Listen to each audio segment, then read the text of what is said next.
It's 4 o'clock on a Monday, and you know what that means. It's time for another exciting episode of Taxi TV Live.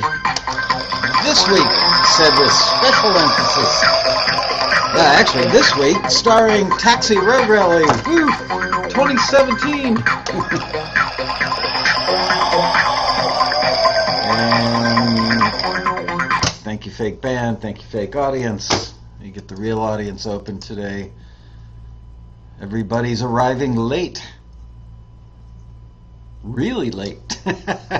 Well, some of you guys are here already. Thanks for showing up on time. Gee, I should have given away a big prize right in the beginning of the show. Just for the people to show up on time. You know what? As a matter of fact, let's do that. I'm going to give away a prize. What shall I give away? I'll be right back. Alright, there we go. I've got one. Sorry about that. Some host I am. I start the show and then leave. Look what I pulled out. Shortcuts to Hit Songwriting, or Shortcuts to Songwriting for Film and TV sample. The sample version. Alright, you know what? This is a collector's item. This was the actual first one of these that ever came off the press before we did the complete run. Hopefully, I gotta look and make sure there's nothing written in here that you guys can't see. But in any case, let's do a drawing right now just to reward you guys for showing up on time. I appreciate that. Everybody who would like a copy of this book that doesn't have one already, because I know many of you do, type in a +1 and I'm gonna pick somebody just by going like that. And we're going to send you a free copy of Robin Frederick's amazing book, Shortcuts to Songwriting for Film and TV. So, starting now, do +1 if you would like to win one. I'm waiting to see those +1s. Also, what did I want to... Oh, I wanted to say... Robin Laguna. I just talked to Rob a little while ago, and I called him to thank him for sending me this awesome card. He was very kind and complimentary and said very nice things about me, and Taxi, of course, but the community, saying that starts at the top. And I appreciated this very, very much, and still appreciate it, Rob. Thank you. Okay, +1.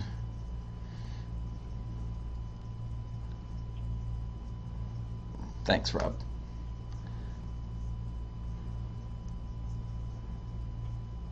Wow, so many of you guys already have the book. Okay, here. Kano Beats. Marcus, you got yourself a book, buddy. Let me put a post-it on there. I may or may not send you the sample depending on if I have any stuff written in there. But I'm sure we've got one that's not a sample. And don't forget, for those of you who are new to Taxi TV, there we go, subscribe. If you're watching this on YouTube, man, it's so weird working in reverse. If you're watching on YouTube, hit the little red subscribe button. Where is it? Right, I can't do anything in reverse. Right there, in that corner. And also, don't forget to like us. I am completely and utterly out of it today, and I've got the best excuse in the world. I had 3 hours of sleep, and that's because our friggin' cat snores. Possibly my wife a little bit, too. Last night, I think I stayed up till like 2 o'clock in the morning. I made the big mistake of pulling my computer out from underneath the bed about, I think it's 12:14 a.m. to check just one little road rally thing. And then, you know, one thing leads to another. Before you know, it's like 2:30 or something. And then turned out the lights, and then I hear the cat. Our cat doesn't sleep in our room very often, but when she does, she parks herself right between my wife and I, between our two pillows.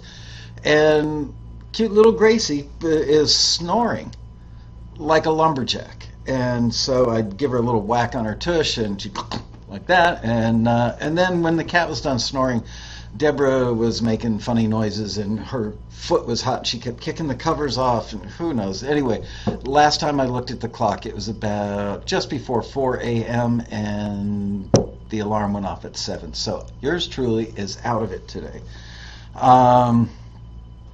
Marcus is saying he's had 200 song signs since the rally today. Huge milestone. Congratulations. Spoke to Marcus today. Always fun talking to him. 200 song signs. Is that since last year's rally, Marcus? Since the 2016 rally? By the way, we are talking everything road rally today. Let's see.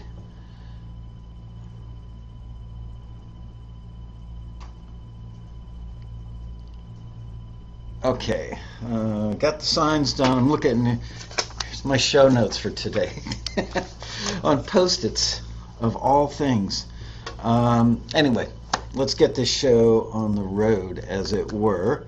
Also want to mention on Saturday night, you guys, many of you know him already, but Prescott Niles is a taxi screener and has been for like 15 years.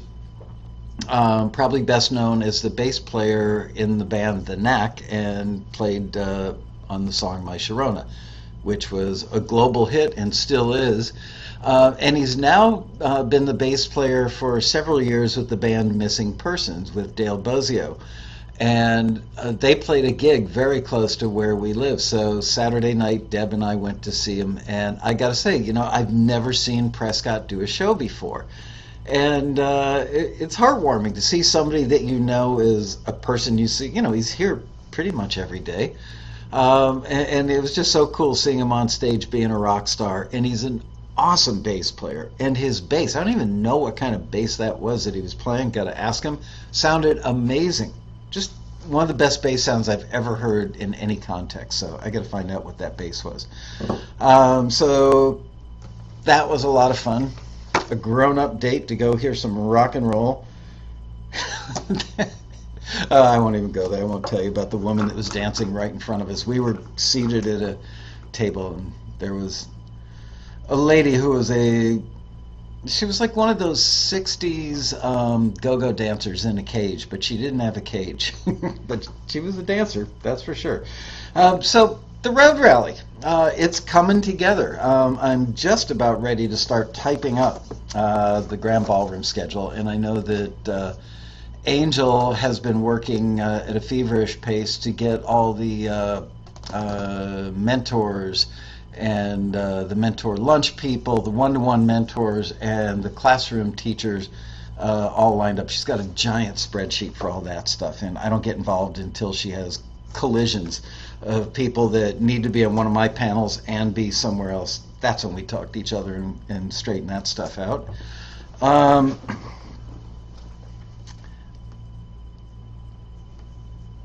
And yeah, Polly, I wouldn't mention company names in the chat. We don't have a rule against that, but just saying.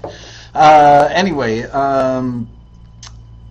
okay, so, I know what I want to ask you guys. Stephen Slate, remember I mentioned a few weeks ago that Stephen Slate, the company, and possibly the person, were interested in the road rally.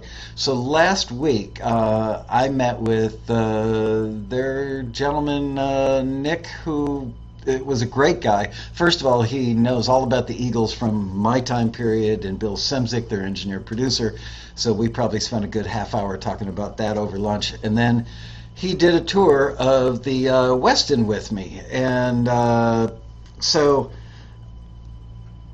I can't say that we've locked it in yet. It could fall apart, but they're seriously interested in being a big league sponsor of the Road Rally this year. And I remember last time I mentioned to you guys that you were interested, or that they were interested in coming. The chat room lit up. So for those of you who are paying attention right now, if you think that Stephen Slate would be a good sponsor, a good fit for the Road Rally, give us some +1s for that, because I would love to encourage them to come. I've been looking at their product line and going, man, it's such a great fit that I would just love to have them.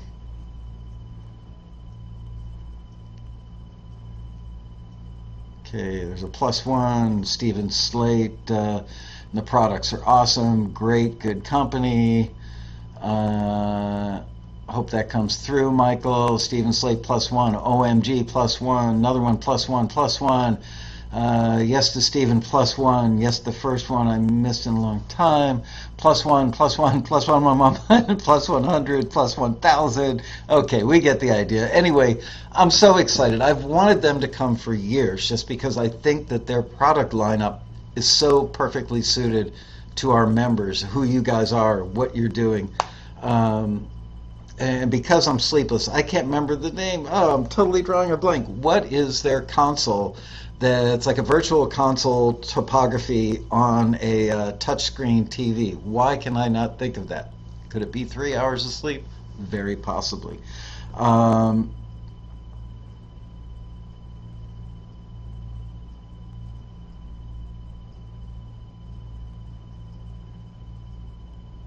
The Raven, thank you.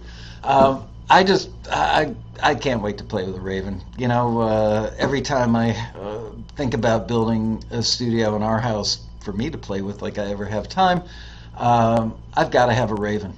Got to have it. I'm somebody that likes to reach up and touch a fader, somebody that likes to turn a knob. I don't want to do a bunch of stuff with a trackball or a mouse or a trackpad, any of that stuff.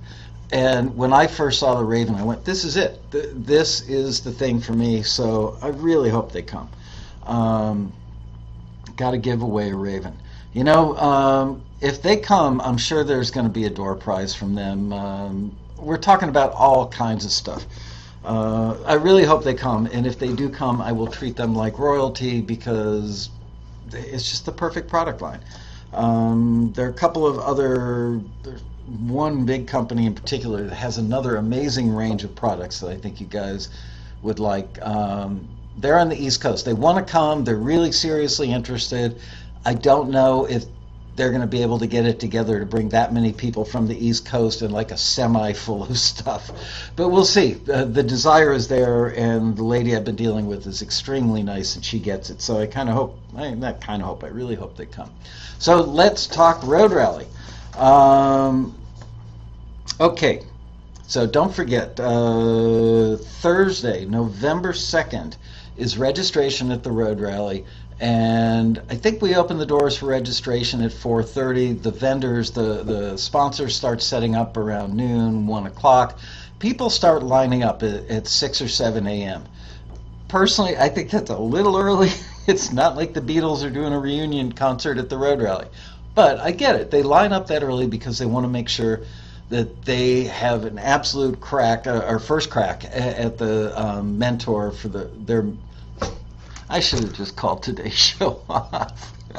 They want first crack at the mentor of their dreams. And you know what? It pays off. I've seen so many things posted on the forum and so many emails from people saying, yeah, you know, I sat down for my one-to-one mentor thing, whipped out a piece of music and played it for my mentor, who happens to be a well-known film and TV publisher, and lo and behold, I was offered a deal, and now that's resulted in me having 19 of my pieces in their library. That stuff happens all the time, so I get why people line up early. Honestly, I think if you get there by noon, you're still going to be in a good place in the line to get a really good mentor. So, yes, Universal Audio is from LA.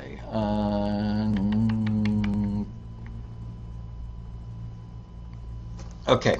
As a matter of fact, my son-in-law works at Universal Audio, but I can't play the family card.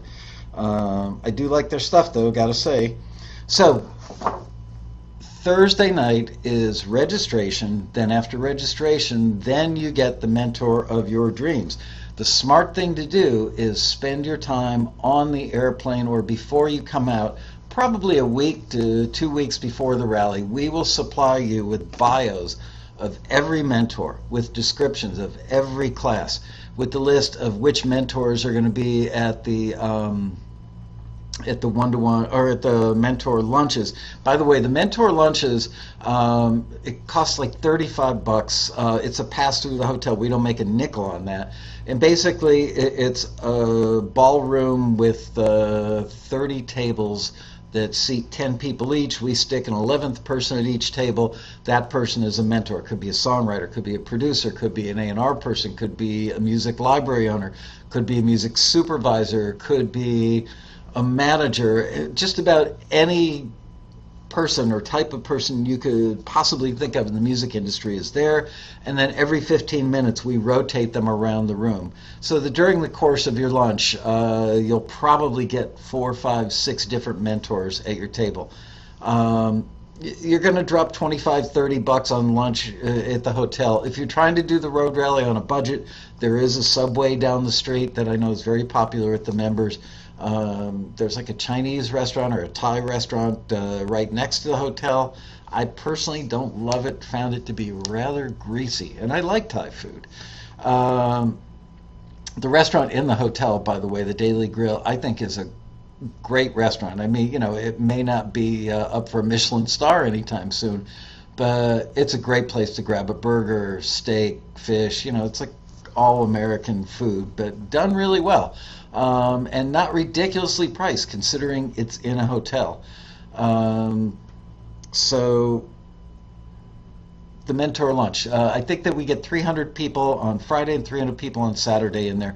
We'll let you know when the slots are open. It usually fills up pretty quickly, and it always sells out.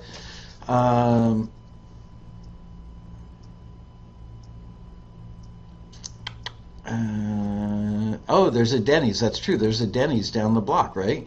Neil says he likes. Neil McTavish says he likes the Thai place. Neil's from Canada. What do they know about Thai? I'm sorry, Neil. I'm only kidding.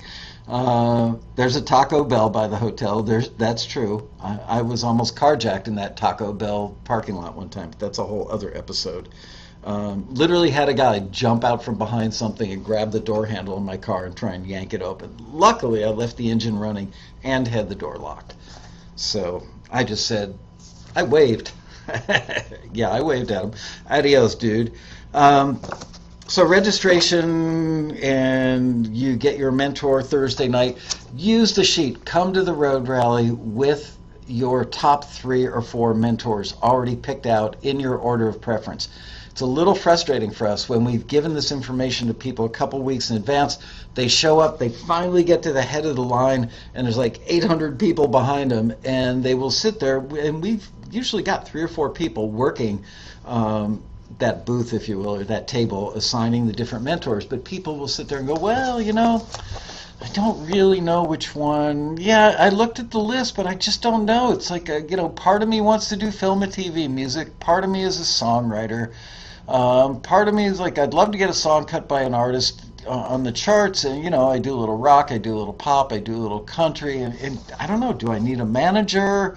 And it's like, dude, figure it out before you get there. We try and make it easy for you. So make it easy for everybody standing behind you, and just give it a little forethought and tick the people off that you think are your best shot, or your most preferred, and do them in the order of preference. And if you're in line early enough in the day, not at 6 a.m., I think you have a good shot at getting who you want. After that stuff, we've got 2 open mics going on. We've got one in a room that, if you've never been to the rally before, is a 200-seat theater that looks like a Hollywood screening room. It's got seats like a movie theater and stage and big screen in the back. And that room is kind of more subdued. Then we've got another room, which is a like mid-sized ballroom. That's where we do the mentor lunch. So we leave the round table set up, and we put candles on the tables, try and make it a little more club-like atmosphere. And there may be alcohol served nearby the open mics. There just might be.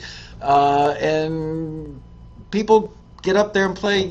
I give every single person that gets up at an open mic a ton of credit, because getting up in front of a room full of your peers takes a lot of courage. Whether you're just starting out, whether you're highly experienced, you got a room full of other musicians that are probably sitting there waiting for bad notes to come out of your mouth. So I give those people a lot of credit. Some of the performances, a lot of the performances that we see every year are frankly unbelievably good.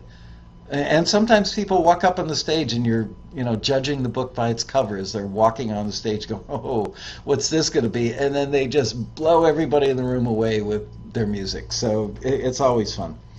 So that's Thursday night. Okay, Friday morning, the registration table, taxi registration opens back up at 8 a.m. At 9 o'clock, my dear friend Michael Lloyd, I've asked him to intro me again this year. The guy, for some reason, aside from the fact that he's a great guy, a really good human being, we always have him close the road rally out with, he always, like some words of wisdom at the end of the road rally. The energy in the ballroom is amazing. Everybody's sad that the road rally's over, but we're glad we made it through the long haul. And Michael Lloyd gets up there and imparts some words of wisdom and then breaks out an acoustic guitar. He buys one every year and then gives it away to somebody in the audience because he's that kind of guy. But he plays like Twist and Shout or something, usually a Beatles song or a Beach Boys song, and everybody in the room just gets totally psyched about it, and there's like a big giant sing-along. It's a lot of fun. So that is cool. Then Michael Lloyd's going to introduce me, and I say a few opening words, and then at 9:15 I'm going to be joined by legendary songwriter Steve Dorff. Steve Dorff has been a songwriter for probably, I don't know, maybe I want to say 40 years now. He's had cuts with like Barbra Streisand, Kenny Rogers. He's had stuff in major motion pictures. He's done theme songs for TV shows. He's one of those guys that's just done it all. And I met Steve Dorff at a sushi restaurant here in Calabasas where the office is years ago, and we both recognized each other. Went, you in the music industry? Yeah, I am. And we started talking. Anyway, I had him on a panel years ago at the Road Rally. But this year, we're going to honor him with a Lifetime Achievement Award because he's just one of those people that started doing it probably 40 years ago and has never stopped and is still doing it and does it really, really well. After we do the Lifetime Achievement Award, then we're moving on to something I told you about before, which is called Cue Immersion. And what we're going to do is just play as many cues. I'm going to pick out the probably 6 to 10 genres of the most frequently requested cues and play those. I may actually even play some video. I just want everybody in the room that doesn't know like how cues are constructed, what they should sound like, how they should progress, how they're used. I should check my levels. How they're used in TV shows. I want everybody who's in that ballroom to walk out of there going, oh, now I get it. So everything is going to be about cues. Cue immersion. Then that goes from 10:45 till 12:15. Then we have from 12:30 to 2:30 Mentor Lunch number 1, or you can go to Subway or the hotel restaurant called the Daily Grill. Then we come back at 2:45, and this is one of the bigger panels of the weekend. It's the Music Library Listening Panel, where we usually get 4, 5, 6 music library executives, put them on a panel, and we pick people that we know are articulate, forthcoming, people who can say, they're generous with their information and can be articulate and say it in pretty short order, because we try and listen to as much music as we can. We draw stuff randomly out of a box, so you guys need to bring CDs for the different panels. All this information will be disseminated to you before the rally, I promise. People that I know that I'm going to have on it already. You know what? I'm not going to give out the names right now, because there are people that are watching this that aren't taxi members, and they will just Google the names, and then they do silly things like reach out to these people and send an email and say, I got your contact information from taxi, when they actually didn't. So I'm not giving out the names, but Incredibly wonderful people on that panel. I've got 3 that are slotted in there already. I'm sure I'll come up with a couple more. Then when that is over, that goes from 2:45 to 4 p.m. Then at 4:15, yours truly is going to do a thing called This Is How You Do It. And it's going to be a lot like one of these Taxi TV episodes, but I am literally going to say, okay, so you're 42 years old, you've been a singer-songwriter your whole life, you got an acoustic guitar, you got a home studio rig, you've got a keyboard, you've got a DAW, or I like to call it a digital audio workstation, because I hate the word DAW for some reason. And you got a couple of microphones, you got some software, and you want to know, what do I do? What exactly do I do, and what is the order in which I do these things? How do I go from having no success whatsoever, and I'm speaking now in terms of film and television placements, how do I go from nothing to, let's say, making a couple $1,000 a year, and that being your springboard, then you gain momentum and eventually you make more. So I'm going to lay that out for you in 45 minutes. I don't know how the hell I'm going to do the whole thing in 45 minutes, but be prepared to take notes and write quickly. If I'm in a really good mood, which I might be, I will take... I hate using slides, I really do, but I may actually have stuff up on the big screen and maybe provide you guys with a link so you can get my stuff after the fact. You don't have to write a lot of notes, but we'll figure that out. And now for one of my favorite announcements of the entire year. Everybody pay attention. Got it? Pay attention right now. Every year since my dear friend, our dear friend, Taxi's dear friend, John Brahimi passed away several years ago. I think it's been 4 years, 5 years. We created the John Brahimi Award, and we give it out to a Taxi member every year who would make John smile. What would make John smile?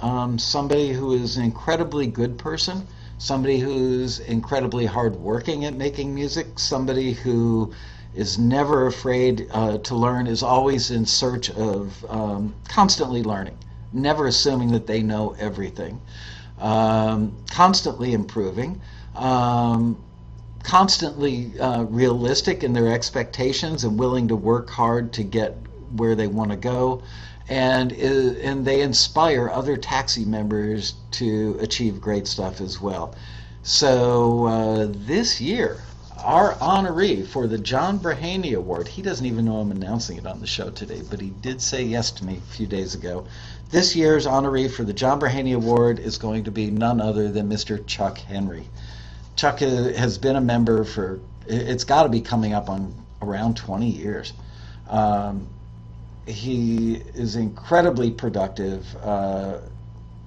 Let's call it what it is. He makes a ton of money. He makes a very enviable living doing primarily instrumental cues. And the thing that makes him most deserving is his generosity. You've seen him on Taxi TV several times. He's been on panels at the Road Rally. This dude could be in a cocoon, he could be ignoring everybody, but no, he'll hang out with you and give you information that other people probably wouldn't. Maybe it's the Taxi community brings out the best in people. I believe that the Taxi community is so awesome because of the people, and Chuck Henry is one of the first. You know, he's like a trendsetter. So I will be thrilled to present him with the John Brahimi Award this year at the rally. Really thrilled. He's such a sweet, good man. Okay, then from 5:30 to 6:30, we're going to do something in the Grand Ballroom on that stage for an hour, and I've got 2 entities vying for that slot right now, and I can't tell you what they are, but it will be cool. And I will also let you know, and I don't know if I can pull this off with the contract that we've got with the hotel, but we are trying to get a beer sponsor to sponsor this happy hour event in the ballroom from 5:30 to 6:30. So it could be, if we can pull this off, that there will be free beer given out. It could be discounts, you know, like you get a ticket for a half-price beer or something. I don't know. This thing is taking shape as we speak. And I think it's going to be really cool. We did something like it probably 5 or 6 years ago, and it went very well. Okay, dry throat.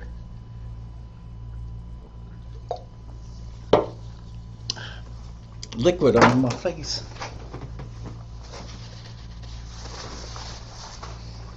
I splashed me energy drink on my face. Saturday morning. I am starting out. He doesn't know his time slot yet, so this could be moved, but I don't think so because there's really nowhere else to put him where he'd have enough time to do this. Remember Doug Fenske from Create Music Academy? They've been a sponsor for 2 or 3 years at the rally. We really like them a lot. I like them as people. I like how their classes are laid out. I'm not a fan of some of the schools, but I really like what Create Music Academy is doing. And not only are they all good people, I mean everybody who works there that I've had any dealings with are all just super cool. We've had some taxi members that have gone there, and I've gotten back great reviews about the stuff they teach and the way they teach it. Doug Fenske told me, no, let me reword this. There are a lot of taxi members that play acoustic guitar, singer-songwriter stuff, strummy 4/4 music, and they've been locked into that same thing for a very, very long time. Sometimes they'll comment, I don't like what I hear on the radio today. I can't stand today's pop music. I personally think that some of that disdain comes from the fact that people are intimidated by the lengths you have to go to produce some of the stuff that you hear on radio today. Yeah, admittedly, some of it's vapid. Sounds the same as other stuff, but there's some stuff that really does stick out. And anyway, I have charged Mr. Doug Fenske with the task of doing we're temporarily or at the moment calling this panel transitioning. He is going to show you how to go from being a strummy acoustic guitar singer-songwriter to somebody that can produce pop music using a workstation and a keyboard and a guitar and whatever else you've got. He's going to make it all make sense for you. He's that kind of guy, and I believe that he'll do a great job. And I think that there are a lot of members that fit in that category. And I know it's a 9:30 a.m. start, but I hope people don't drink themselves silly the night before and actually show up for this thing, because it could be a life changer, and that's what the Road Rally is all about. But you got to show up. Then after that, the one, the only Robin Frederick, yes, the author of this book and Shortcuts to Hit Songwriting. Robin is doing a thing solely dedicated this year to universal lyrics. People just seem to have a hard time with that concept. They think they know what universal lyrics are, or they don't understand it at all. And they would get so many more placements, forwards and placements, if their songs, for the most part, had universal lyrics. So Robin Frederick is going to do a really good job. She's an amazing teacher of teaching you what universal lyrics are and how to write them. From 12:15 to 2:15 is the second mentor lunch, again upstairs in the smaller ballroom. This is exciting. I just sealed this one up, I think Thursday of last week. From 2:30 to 3:30 p.m. on Saturday in the Grand Ballroom. I've got a music supervisor who I was blown away how busy this gentleman is. He does so many projects in a year that kind of mind-blowing when you look at his IMDb page. He has agreed to take an episode of a TV show and do a spotting session. You guys asked for this. And he agreed to do it. So what we're going to do is I'm going to sit down with him, and we're going to go through a spotting session where he's going to play the video of the TV show, and then he's going to I guess maybe I'll play the role of the executive producer. I don't know. Maybe I can get him to bring an executive producer. But he's going to go through and say, okay, so right now we've got this scene where the husband and wife just had this major fight, and the husband storms out of the house. What kind of music should play here? What's the story we're trying to tell? people want to know what goes on in a spotting session because it helps get them into the mind of a music supervisor. And it will help people understand how to create better music for film and TV and how to pitch it more effectively if they understand the processes that supervisors go through. So it's not that they're just looking for cool music, they're looking for the right music, and we're going to find out what that is and why they choose it. Then, after that, at 3:45 to 5:15 p.m. on Saturday, we're doing a music supervisor listening and feedback panel, which, again, I'm not going to tell you. I've already got 1, 2, 3, 4 people selected for that panel. I'm not going to tell you who they are because I don't want to make it public just yet. But I will tell you that like one of them is a supervisor that does a lot of like B films and documentaries and TV. Another one does like big network stuff that's usually very urban driven. Another one that I haven't confirmed yet, but I have a feeling he'll do it, is a guy that does big dramas, big TV dramas, like, you know, broadcast network stuff. One show in particular that I know everybody knows the show. Another gentleman who is probably the most highly experienced music supervisor for reality TV that I've ever met. And anyway, so we mix it up, and I'll probably get one person that does big feature films. So that's cool. We'll play your music drawn randomly out of a box. They'll comment on it, and you know, every now and then somebody says, I'd like to get a copy of that. We love that. I am still waiting to hear from my dear friend Ralph Murphy to confirm him for 5:30 to 6:30 in the Grand Ballroom on Saturday. He does a thing every year where he does an analysis of what the hits are, like what the biggest charting songs of the year were. He does stuff like the average length of the intros, how many times the word you is in the first verse, how many lines are in the chorus, things like that. It's a statistical analysis of art, and it's really, really enlightening. What's most interesting to me, because I hear it year after year, is how things do change. They don't stay static. And if you are in the ballroom for Ralph Murphy's thing, you're hearing what caused songs to be hits last year. I look at that as a great springboard to be writing hits for next year. So if you're at the rally, don't miss that. Sunday morning, 9:30, I've got a TBA, to be announced, 9:30 to 10:30 in the morning. Again, this is another one of those situations where I'm dealing with something really cool, trying to make it happen, and I've got to wait for one puzzle piece to fit in before the other puzzle piece does, so I can't tell you what it is yet. But it'll be one thing or another. That I can tell you.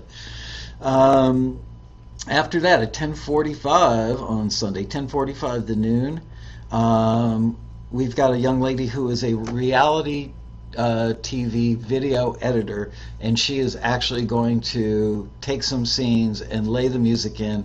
I think she'll have already picked the music, but she's going to cut it.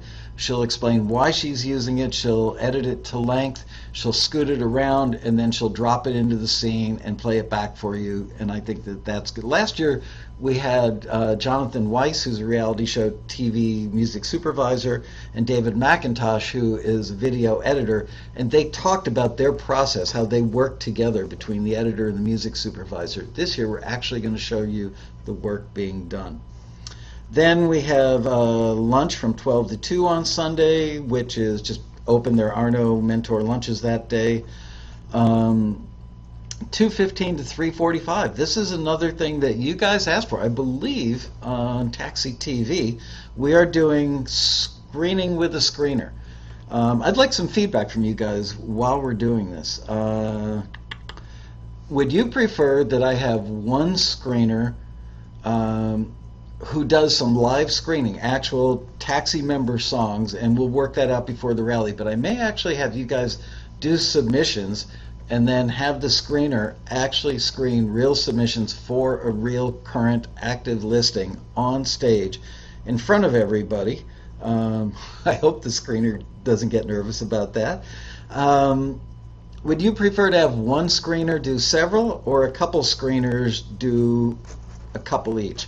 So if you think it should be one screener, type in a 1. If you think it should be 2 screeners, type in a 2.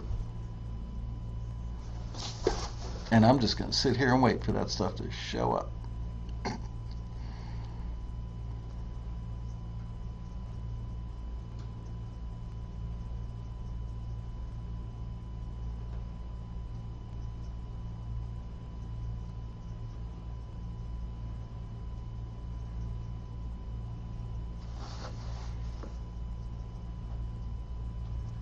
All right, mostly 2s coming in. Variety is good. All right, so maybe, yeah, it looks like it's like 80 or 90% 2s coming in. Have a screener cage. Do you remember? I can't remember if we did this and got in trouble for it. It's like 20 years ago, one of the early road rallies. We had one of those dunk tanks that they have at carnivals, and we got a couple of vice presidents of major record labels to sit in there, and we charged people like $10 a ball to throw it, and we donated the money to a kid's charity. But we got in big trouble very quickly for doing that because water was getting tracked all over the place. Let's see. 2 screeners enter, 1 leaves. Most people are saying 2. A couple people have said 2 or 3. This one I don't understand. Another option might be to have 2, let 1 work with feedback from number 2, then vice versa. I don't understand that, but they wouldn't do that in reality here. We're just trying to show you well, I'm trying to show you what you guys asked for. And what you told me is we want to see how the screeners work. So we're going to stick probably a boom microphone on the screener or screeners. We've done panels of screeners reacting to a list of songs. That's just another music listening panel. I want the screeners to actually read the listing, tell you what pops out at them about the listing, and then start explain what they'll be looking for when they listen, and then listen to something and say, well, here's what I'm noticing. These are the things that are in the plus column. These are things in the minus column. These are things that I would comment on to try and enrich the member's life by giving them good, solid feedback. Okay.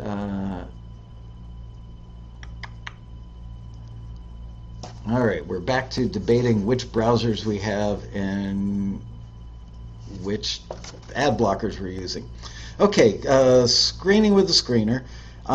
Then we have a business panel, which I don't have clearly defined yet, but every year I try and do a panel that is like touring information. Do I need a manager at this stage of my career? How do I monetize my music getting used on YouTube? At what point do I need a music attorney? Are there attorneys that are specialists, like film and TV versus movie, or film and TV versus record stuff? So those kinds of things will happen on that panel. And then, I can't believe it's over already, the happy ending pitch panel, which I haven't confirmed these people, but I know that they'll do it. I have confirmed Tanvi from one of the music libraries, but I'm not going to say her last name, and don't you guys either, because I don't want a bunch of non-taxi member people contacting them when they see the video. But yeah, really good people, and a range of people. And the happy ending pitch panel is the wrap-up to the whole weekend. There's a lot of energy in the room, and we listen to music from several perspectives. We have people up there that are film and TV people. Actually, sometimes I'll get it where I've got a TV person, a film person, a record person, maybe even broken down by having a country person, an urban music person. So we try and get a lot of variety up there.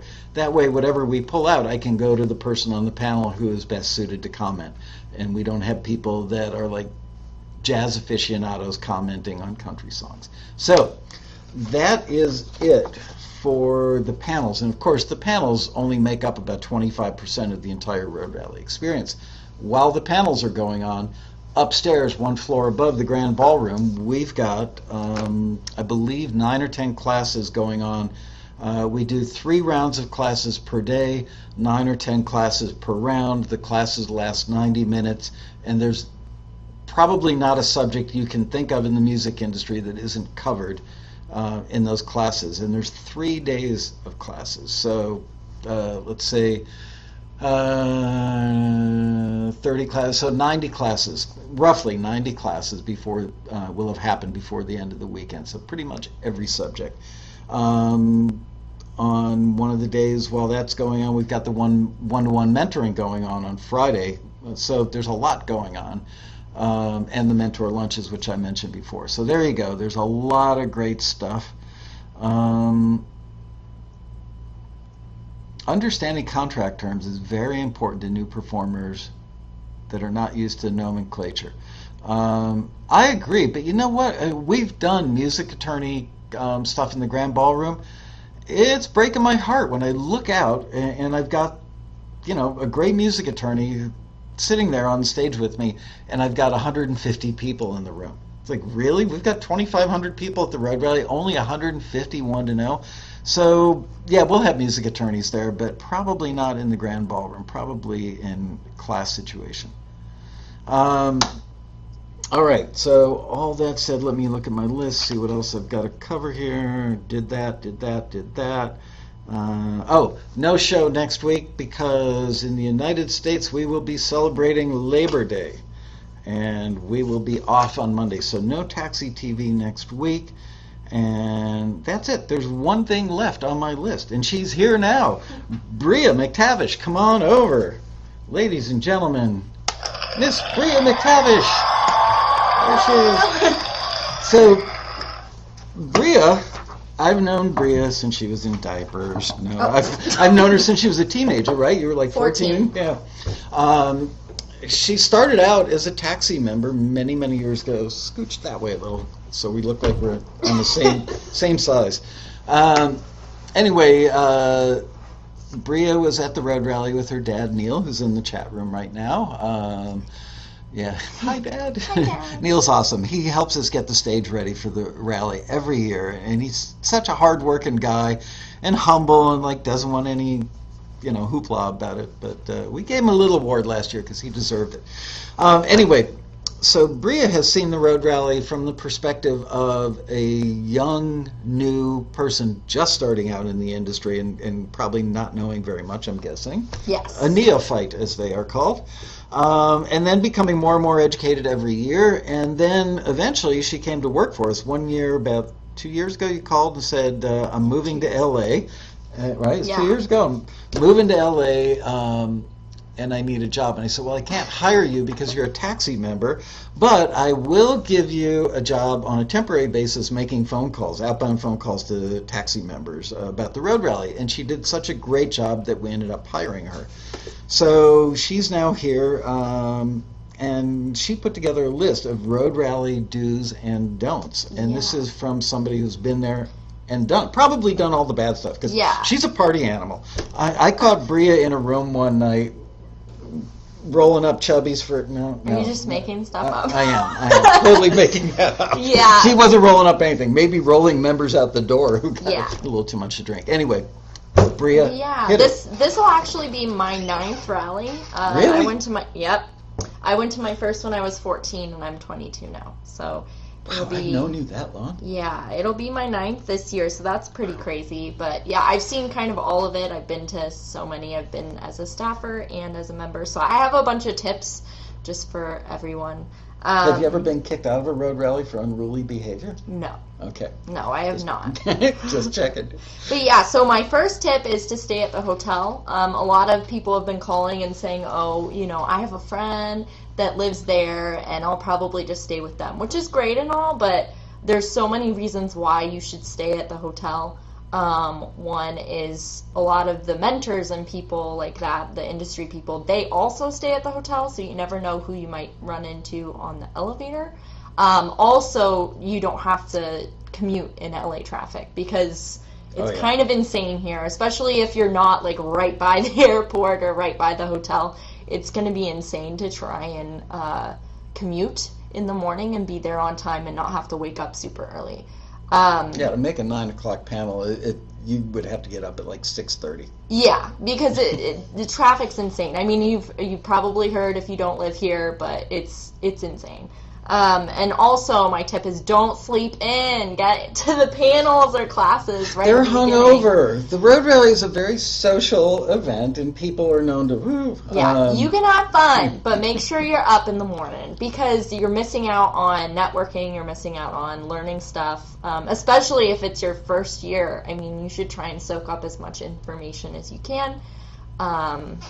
Yeah, that's kind of my tip on that. Don't sleep in because there's so many people that do. It's true, and it's very frustrating when I'm on the stage and I've got somebody up there and I'm doing a panel at 9:30 in the morning, and there's like 12 people starting out at the beginning of the panel in the audience. By the end of the panel, there will be hundreds in the room, but they just kind of drift in, and I think to myself, they just miss so much incredibly great information. And as an incentive, we always do prize drawings on Saturday morning, and actually Friday, Saturday, and Sunday morning. We give I want to say $1,000 or $2,000 worth of stuff away in one chunk. We give a lot of stuff away. And this year, if we get Stephen Slate, could we be giving away a Raven console?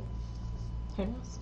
Look, we have twins. Yeah, one also most of the time we do those right at the beginning of the panel too, and I'll get people coming to registration desk being like, "Oh, you never gave away the thing," and I'm like, if you would have been there in the beginning, you would have heard them give away the stuff.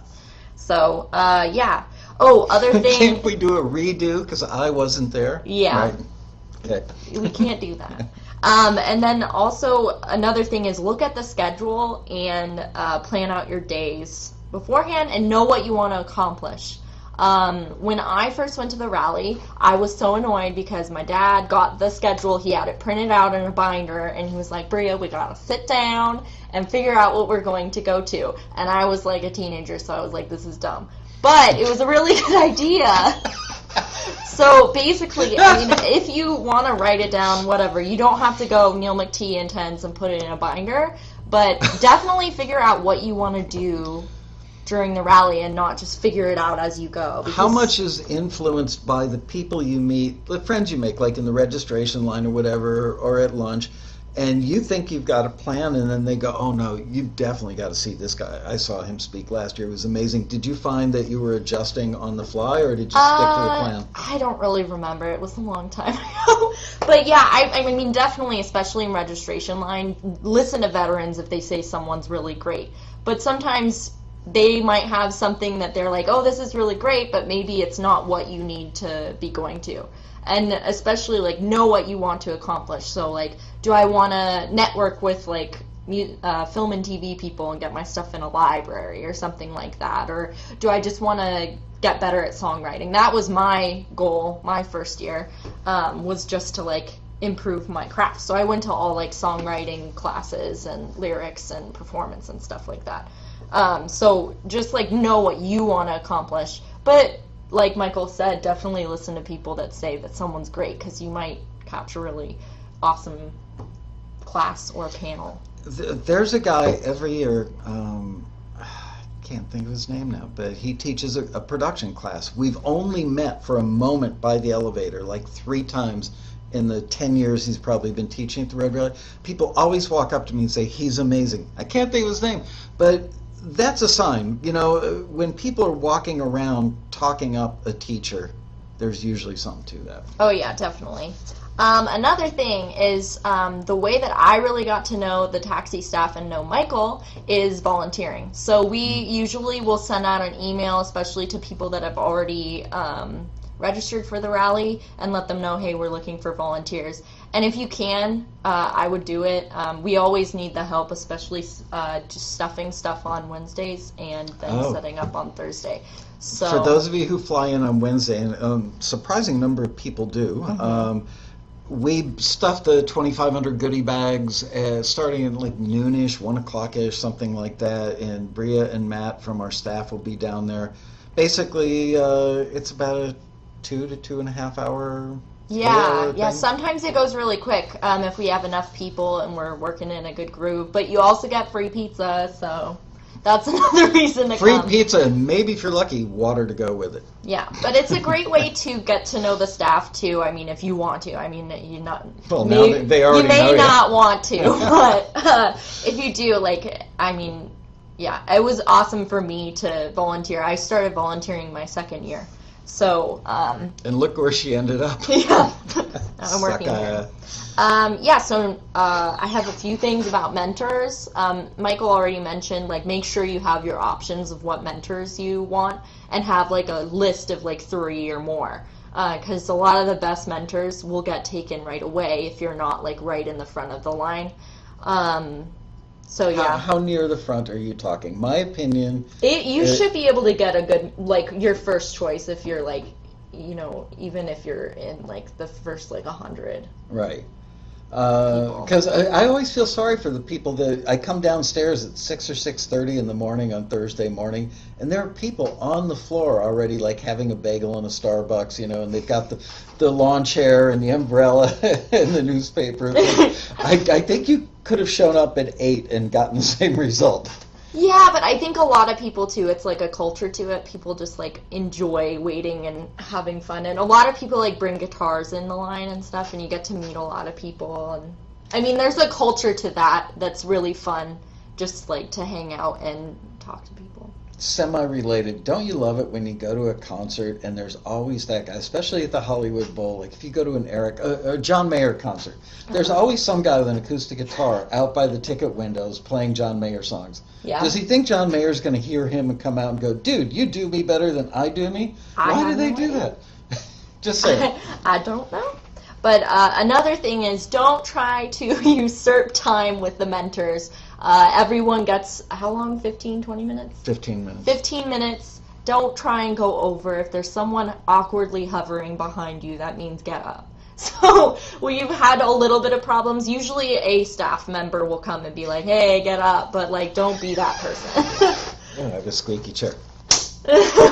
Yeah, and then also definitely tell the one-to-one mentor what kind of information you want. Because if you want a song critique, then ask for that. If you don't, if you want to be like, if you just want to hear, like, could you see this in a movie or whatever, like, know what you want from them. Don't just be like, oh, hey, here's my song. Like, be specific. That's a really good point. You know what? Every year I go to the Hawaii Songwriters thing, which is coming up next Wednesday. If you've never been to the Hawaii Songwriters Festival, do it. Anyway, I'm a mentor at that one, so I'm on the other side of you know, where I'm usually at, and people will sit down with me and they just go, and they just pull out a CD and it's like, can you tell me which song and what you want to know? What they should be asking is, does this work for film and TV, or is the lyric too specific? Is my chorus big enough? Yeah. Bria's absolutely right. Have specific questions, because how often do you get to sit down if you're from, like, Lafayette, Indiana? Yeah, you know, my hometown. get to sit down and ask these questions. So. Yeah, also for mentor lunches, my number one thing is always try and snag that seat right next to the mentor chair. Ooh, great idea. Because if you're sitting across, you're not going to be able to hear, because there's a bunch of people talking. So whenever I was at the rally or any other convention or anything that has mentor lunches, I always try and sit right next to where the mentor is going to be, because you're going to be able to hear them way better, and they can hear you, and you can actually talk to them. Because I've been sitting at a mentor lunch thing, and the people at the table on the opposite side didn't even realize that was the mentor and didn't talk to them at all, and it was really awkward. They were just like, wait, that was the mentor?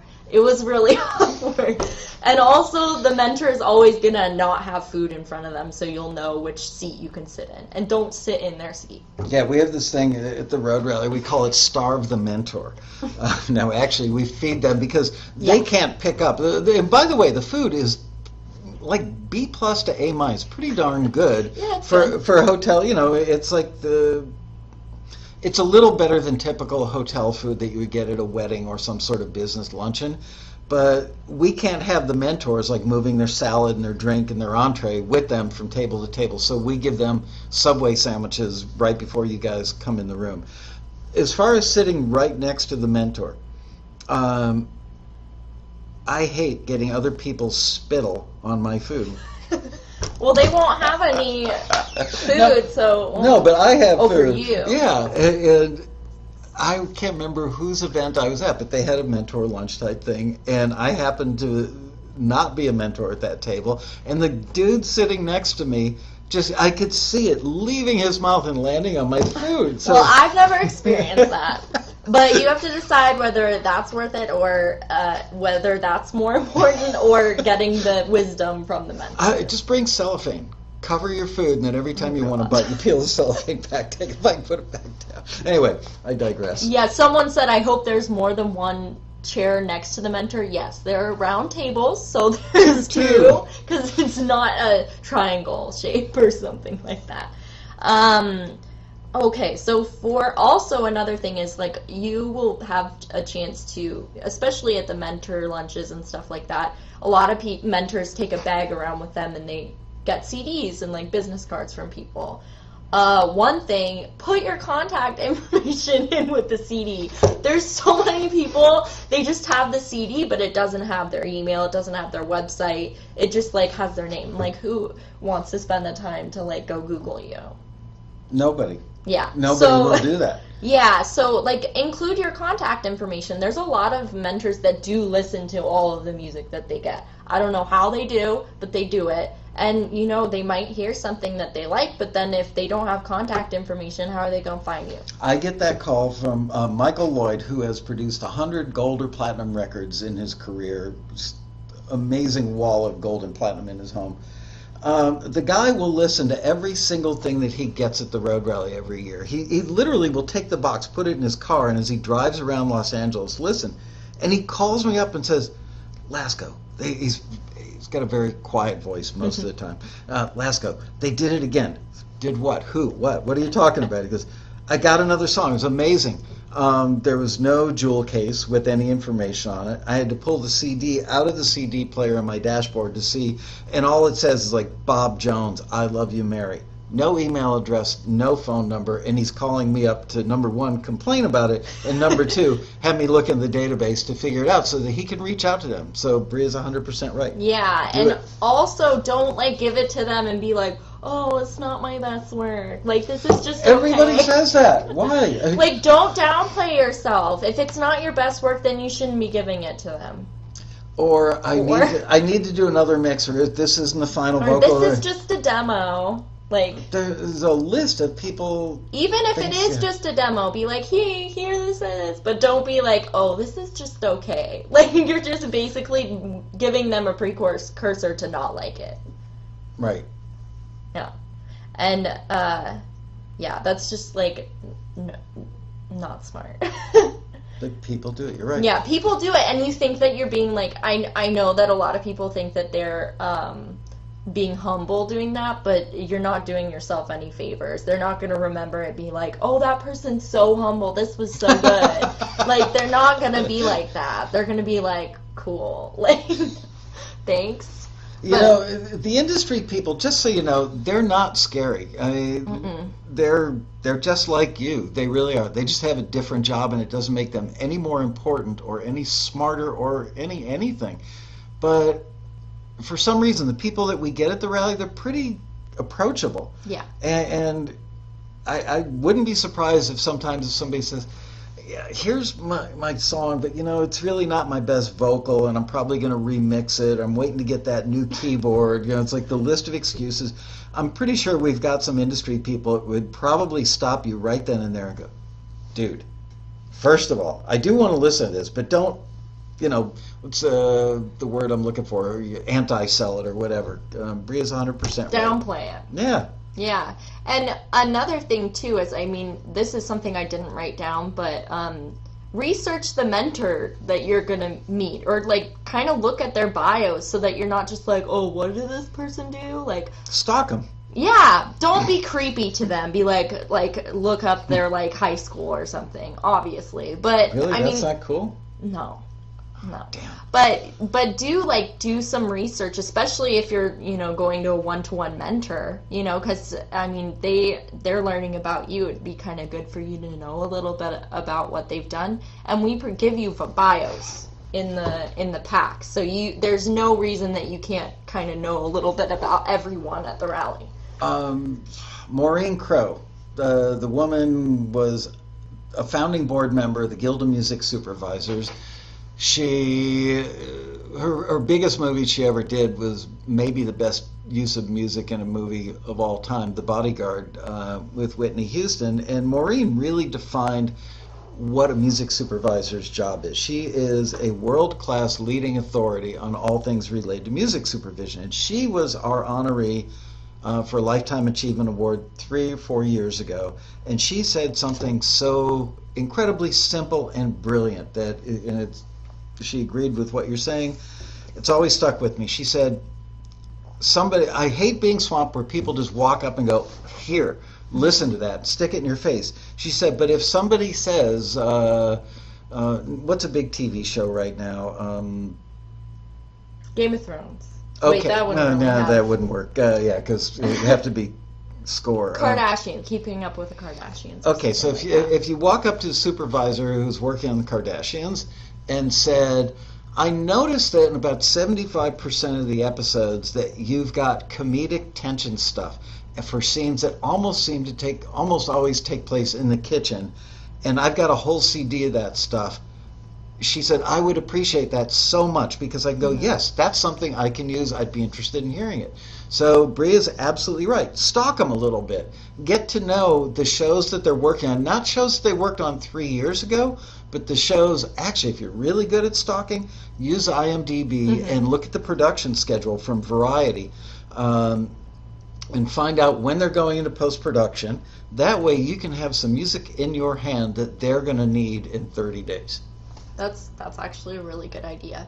Yeah, that's the thing, is don't just like shove music in people's face. It's the same like with anybody. You wouldn't just like send someone music, like email it to them. You have to build kind of a relationship, and that's why so many taxi members do well at the rally, that just like get to know these people instead of just being like, here's my CD and walk away. You'll see our most successful members are people that actually like try and connect with these people. Yeah. And you can actually almost force them to ask you for your music. If you start the conversation asking them about them, how did you get into the industry? How long have you been a supervisor? Yeah. What do you need to know to be a supervisor? What's your biggest challenge as a supervisor? Everybody likes talking about him or herself. And eventually they're going to turn to you and go, so what about you?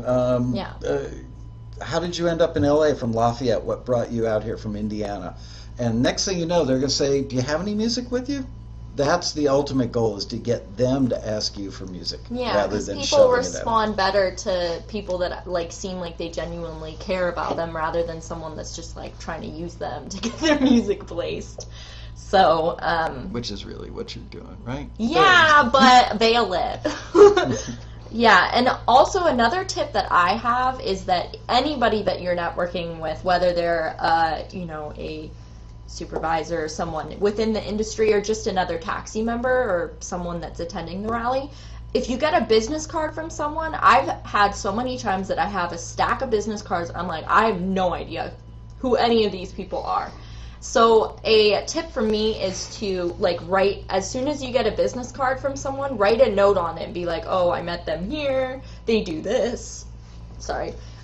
Stuff like that. Did you have a taxi TV burp? Yes, I did. Really? I do it all the time, every episode. But yeah, I mean, it's a good thing, because then you can remember, go back, once you go back, then you can remember. And it's always a good idea too to, oh, he's got an example here. I do. Look at that.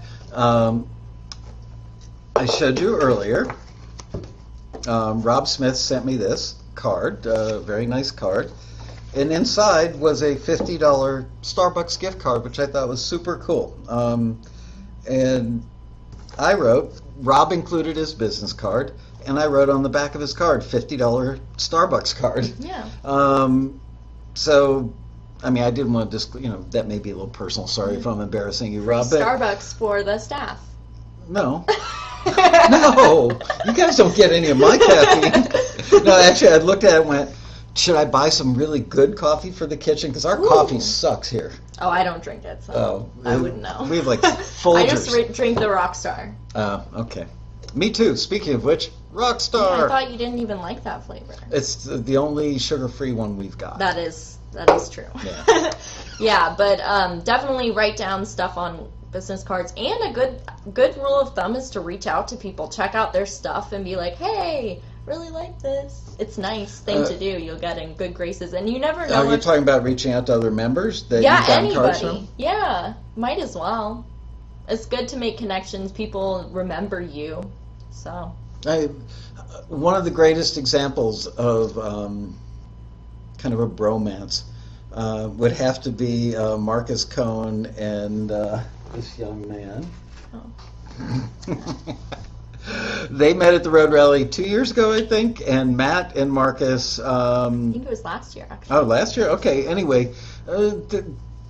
These little pods form, and they're not like, cliquey little high school hanging out like, you're not cool enough to hang out with us. But I love it when I see people meet up at the Road Rally that go together. You know what I mean? I can just see those two guys being friends, and they've collaborated on a lot of stuff. Terrell Burt's another one in their little posse, and you're right, that happens because people meet somebody, and they don't just walk away and let the relationship die. They foster it, nurture it, and Yeah, because you never know if someone that you met at the rally could become an awesome collaborator for you. Or, you guys can trade contacts too. Always look for a business angle as well. It's always a good idea. And be careful who you're giving the contacts out to, though. I just had this conversation with Kano Beats earlier today that I'm always on the... Kano Vanderbo 2020. I'm always... I love the generosity of our members and the fact that they share their relationships with industry people, with other members. But at the same time, sometimes it comes back to bite us on the butt as a company because one person shares their contacts with another person, and then they share their contacts, or people watch Taxi TV that aren't members, and they pick up the phone and they get somebody in the industry on the phone and go, oh yeah, I got your information from Taxi. Well, I guess technically they did because they're watching Taxi TV, but sometimes they throw us under the bus, and it pisses me off. Well, and that's the thing about Taxi that's good too, is we help with, we don't send unsolicited material, and a lot of the people don't really like getting contacted by a bunch of people too, so they don't have the time. It's not that they're jerks, they just don't have the time. So they're not going to remember you calling them, oh yeah, you're the guy that called me 4 months ago on that Wednesday morning and told me you had a really good song. That's not going to happen. I know. I'll move on to open mics. We always get so many questions because a lot of people got really, really excited about the open mics, and that's like kind of one of my areas of expertise because I always played at the open mics, so I'm kind of an expert. And my tips for that is if you want to get a spot, line up early. A lot of people come to me to the registration desk at, I think usually the open mics start at 8 or 9, and they come at 7:30 and they're like, oh, when should I line up for the open mic? And sometimes I'm an hour ago, which is kind of rude, but it's kind of true also. And it was in the literature that we sent them where we recommend, this is how much lead time, and they don't do it. Yeah, so definitely, we start, sign-ups pretty early, and there'll be a line, especially by Saturday night. There'll be a big line by, 6:30. How long? So, 50 people, 100 people? Oh, yeah, over 50, because we usually only take, 40 names, because we usually can go through 30 to 40 in a night. And that's in each room. So if we do, let's say, so we're getting 70 people a night up on stage because we've got 2 rooms going. So 70 people times 3 nights, Thursday night, Friday night, Saturday night. So over 200 people will get to play the open mics. Yeah, unless there's repeats. Because a lot of people, it's okay for you to play more than one night on open mic. There's nothing wrong with that. But you can't play both rooms in one night, just to let you know. Don't try and get someone to sign up for you. It's kind of skeezy. People do it. People do it, but don't do it. Yeah, we do have shirts that we make you wear that say skeezy. Yeah. I'm a skis ball. But yeah, and also another thing is go to the open mic even if you're not playing, because people are, pouring their heart into it, and you should be there listening. Also, you can meet some of the industry people go to the open mic. And you know where they are? In the open mic room. Where are the industry people always at? In the back. Yep. Yeah. And if you want to meet people from the industry, walk into the open mic, make an immediate left or an immediate right. You'll see 3 or 4 people from the industry plastered up against the back wall. Yeah, and they do sit in there and check it out. And Mojo Bones saying, open mic is fun, but it maybe won't advance your career. I would agree, but it maybe might, because I think someone's been signed in an open mic before. So, yeah, you know what? Why it does? I agree with Mojo 95% of the time. I'm going to disagree with you on this one. Here's why, Mojo.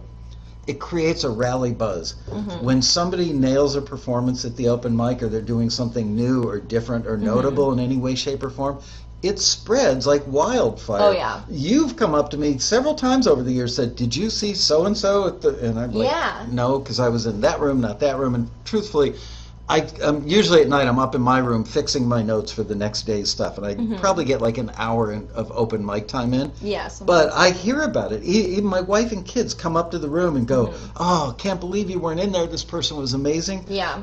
I've had industry people call me on the Monday after the road rally and say, "Who was that 20-something young lady with the blonde hair and the oversized acoustic, like the dreadnought that was bigger than she was, playing the song about, forest fires?"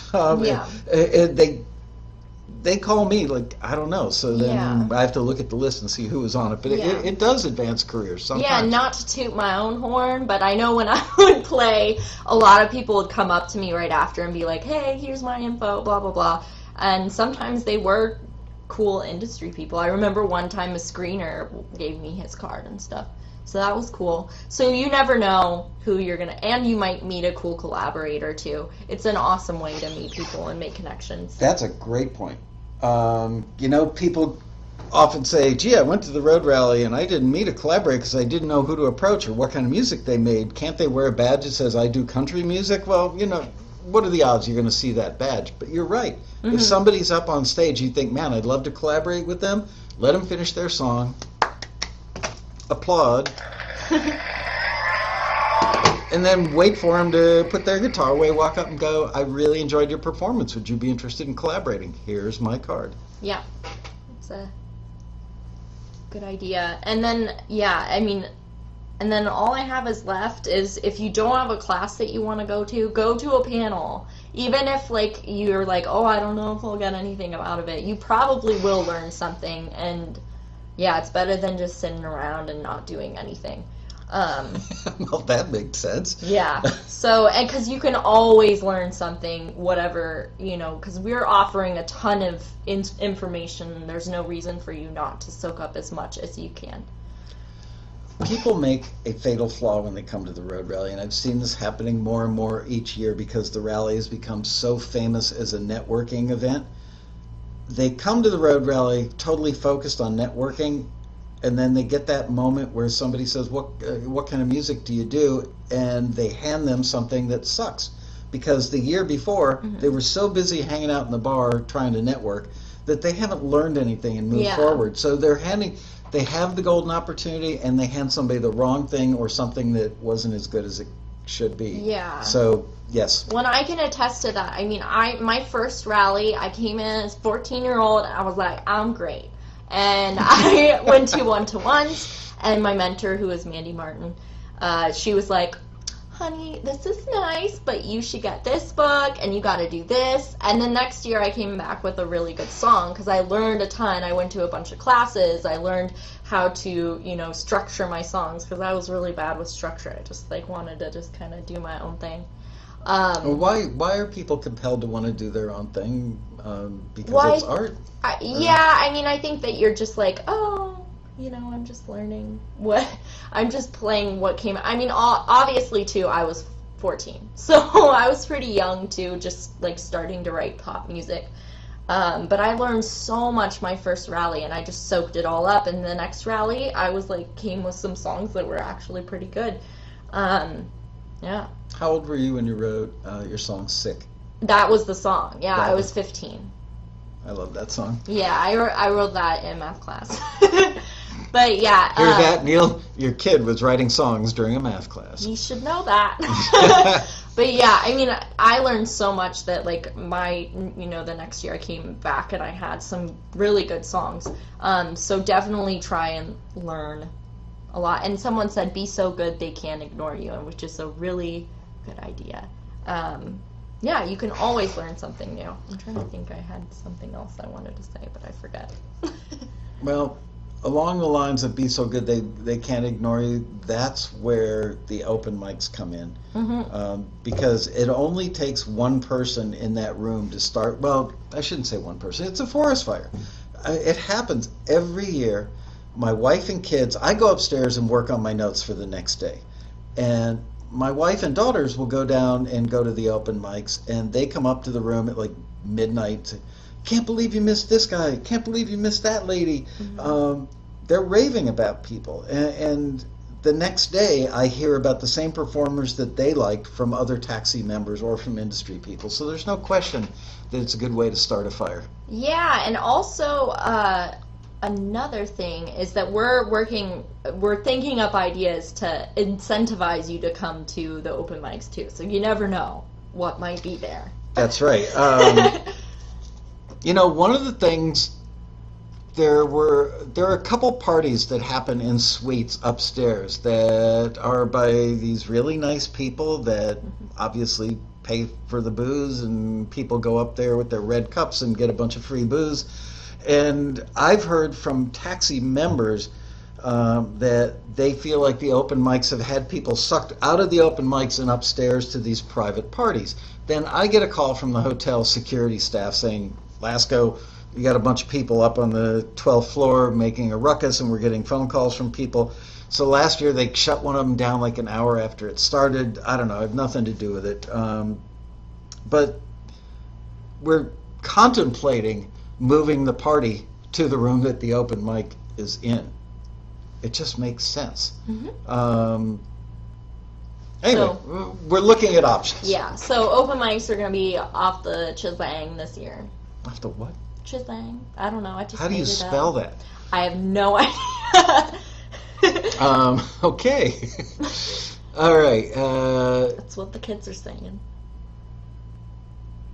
You have a beautiful daughter. Oh, Mary Band can see you. She keeps saying she can't see me, but you she can see. Yeah, she's definitely prettier than I am.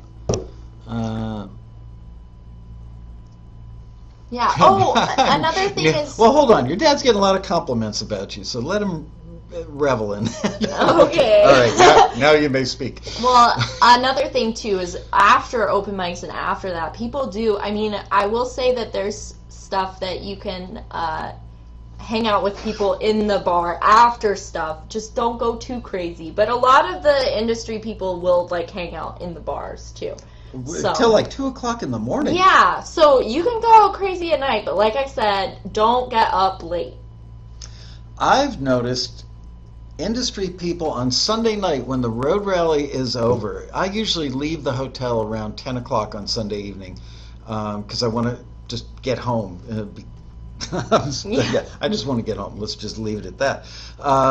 And when I'm trying to sneak out of the hotel with my roly-poly suitcase, walking through the lobby, I'm always shocked. Sunday night, 10 o'clock, there are always 3 or 4 industry people still hanging out with the members in the bar area of the hotel. Oh, yeah, they go late on Sunday night. So I've seen people on the forum asking the question, should I fly home on Sunday or Monday? Fly home on Monday. Fly home on Monday. Get some rest, too, because you'll probably have had not that much rest the whole weekend. And I will say, like, the staff goes hard some nights, and we're always up at, like, 7 in the morning. So if we can do it, then you can do it.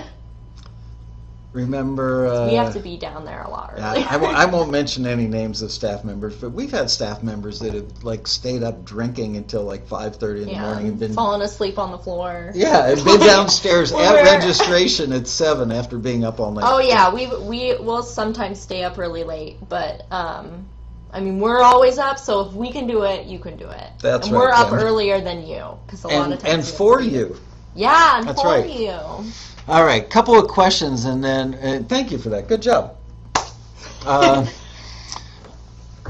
all right, we've got 6 minutes. So if you guys have any road rally questions, lay them on us. Mojo says nobody sleeps. That's true. The Dave, beds are comfortable though, so at least they you are get a good comfortable. sleep.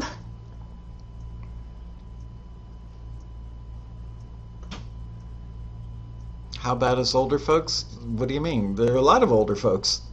One of my friends, Betty Anderson, and she's a little older, but she knows how to party. And she's usually up pretty late, so if she can do it, you can do it. Oh, man. That's right. No wonder Rockstar. Do you know the reason that Rockstar is a sponsor? Here, I will hold up the can again. Is because one of our members, a woman named Kelly Green, I don't think she's a member anymore, but she's still part of the taxi family. Kelly Green came to a road rally or 2 or 3 and was very popular with the other members. People really liked her, and they liked her husband as well. And they became part of like the regulars that come every year. So I'm waving my ruler around. And one day Kelly said, you know, I work for Pepsi, and I'm like a marketing manager or whatever she was at the time for Rockstar energy drinks. And so that's why we've got Rockstars. And to this day, I think it's probably like 10 years running, they give us like a pallet of Rockstars to give away. What is Okay. the standard for CDs? Yes, does the taxi rate apply at the Westin on Sunday night? Yes. Here's the thing. That's a really good question, Sherry. They call those fringe nights. Tuesday night, Wednesday night, and Sunday night and Monday night are called fringe nights, where we get like 500 room nights per night on Thursday, Friday, Saturday night. On Tuesday, Wednesday, and Sunday, we get like 100 room nights that are blocked out at the cheaper rate. So yes, you can get the cheaper rate. You just have to jump on it sooner than later. Yeah. Definitely jump on that as soon as possible because the rooms will sell out. Usually a lot of times like a month before the rally, we have no rooms left at the rate. Yeah, and they start charging you like $269 Yeah. for rooms that everybody else is paying $135 Yeah, for. because it's a really nice hotel, obviously. So Um, someone asked about CD standards, like when you're giving CDs. okay, so Like how should you label them? well, it depends on the purpose. Now, it's a great question. It should always have your name, the song title, your phone number, and your email address. You can't go wrong with that stuff. Also good to have. Here, this is, look at this. Whoa. Cara Diaguardi. This is a transfer of the first song she ever wrote from a cassette. I should play it, but I won't. I don't want to get in trouble. I'm trying to find a great example here, but I can't. Anyway, you want the information on the sleeve of the jewel case, and you want it on the CD. Both places. It really does matter. Also, the song list should be on the the paper thing inside the jewel case, as well as the CD if you can get it on there. But more importantly, on the sleeve inside the jewel case. You're going to want to make CDs for different purposes. And I think I addressed this in the taxi newsletter, which will be out tomorrow morning, I believe, in an article, an interview I did with a Norwegian music magazine about the road rally. And the advice was, I think that's where I did it.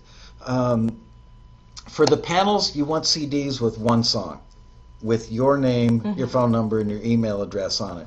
And you should look at the people who are going to be on the panels, stalk them, learn about them, what they are, and have music that is right for them. So if your music does get pulled out of the box and played randomly during the panel, there's going to be somebody on that panel that could be looking for what you've done. Inevitably or invariably, people will say, oh, shoot, I put the wrong, I shouldn't have put that one in there. I should have put the other one in there. So single songs on a CD. And by the way, we still like using CDs because a lot of people don't want to stick a thumb drive from a stranger in their computer and get a virus. Yeah, because you never know. You really don't. Yes, someone said it is acceptable to have the information handwritten. I would say yes, as long as you can read it. Which, if it were my writing, you probably couldn't. Yeah, but I would prefer something typed out because it just looks cleaner and more professional.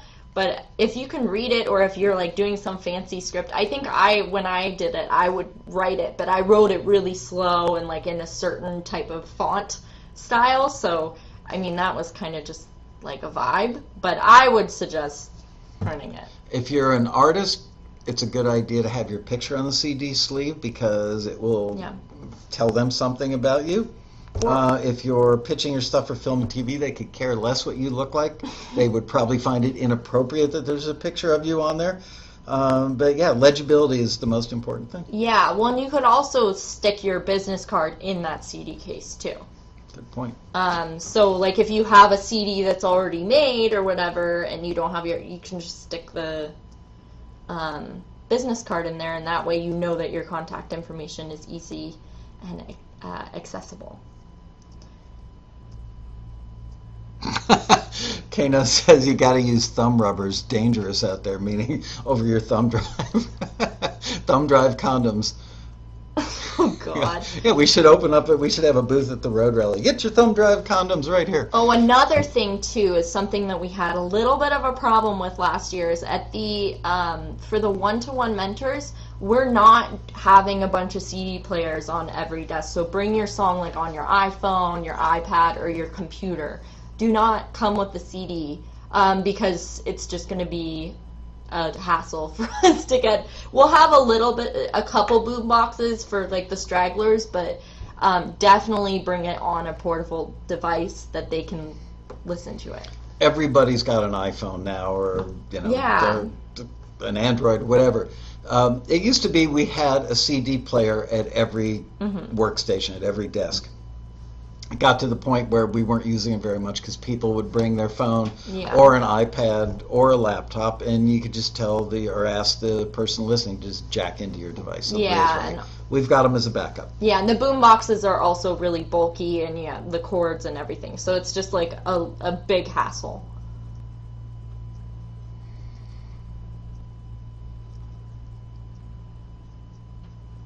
All right. Okay, one more question and we're done because it's 5:32. We've gone over. I still have a flip phone. Welcome to 2017. Come on, Peter.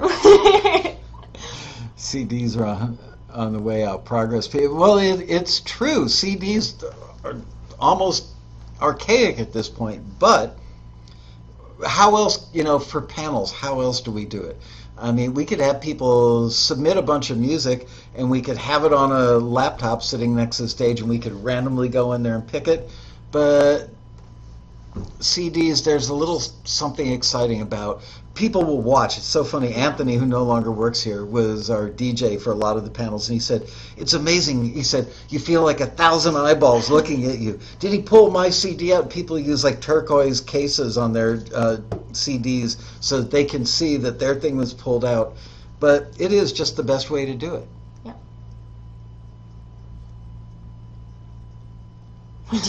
Not go over. That's true. All right. Well, that said, let's get out of here. I've got to send out some emails before we go home. So, thank you for. No problem. What? You gonna shake my hand? Yeah, I was high-five gonna me? shake your hand. Thank you. Your kid's very formal, Neil McTee. Very polite, raised well. Good job on that. So remember, you guys, where'd my little signs go? If you made it all the way to the end of the show on YouTube, hit that subscribe button, please. Like us. There it is. And remember, next week, no show because of the holiday. And I know that I've got, I think, one more show coming up at Create Music Academy. I'm going to do another live remote, I believe, with, I just did that show with them. I don't know. There's somebody I'm doing a live remote with, and that's that for now. So see you guys in 2 weeks for another exciting episode of Taxi TV Live. Yeah, baby. Goodbye.